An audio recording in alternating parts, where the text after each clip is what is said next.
Darkest Darkness. In Morrowind, both worshippers and sorcerers summon lesser Daedra and bound Daedra as servants and instruments. Most Daedric servants can be summoned by sorcerers only for very brief periods within the most fragile and tenuous frameworks of command and binding. This fortunately limits their capacity for mischief, though in only a few minutes most of these servants can do terrible harm to their summoners as well as their enemies. Worshippers may bind other Daedric servants to this plane through rituals and pacts.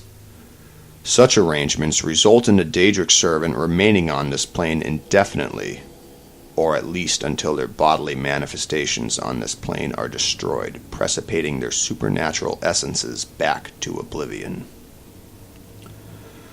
Whenever Daedra are encountered at Daedric ruins or in tombs, they are almost invariably long-term visitors to our plane. Likewise, lesser entities bound by their Daedra lords into weapons and armor may be summoned for brief periods or may persist indefinitely.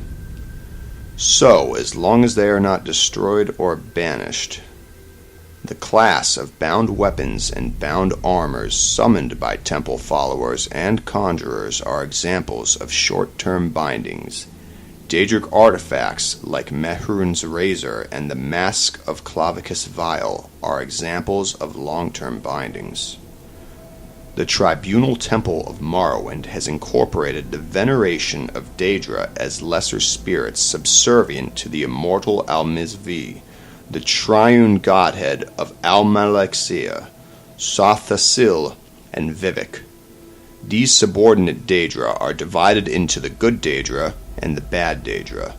The good Daedra have willingly submitted to the authority of Almizvi. The bad Daedra are rebels who defy Almizvi, treacherous kin who are more often adversaries than allies. The good Daedra are Bothia, Azura, and Mephala. The Hunger is a powerful and violent lesser Daedra associated with Bothia, father of plots, a sinuous, long-limbed, long-tailed creature with a beast-skulled head, noted for its paralyzing touch and its ability to disintegrate weapons and armor. The Winged Twilight is a messenger of Azura, goddess of dusk and dawn.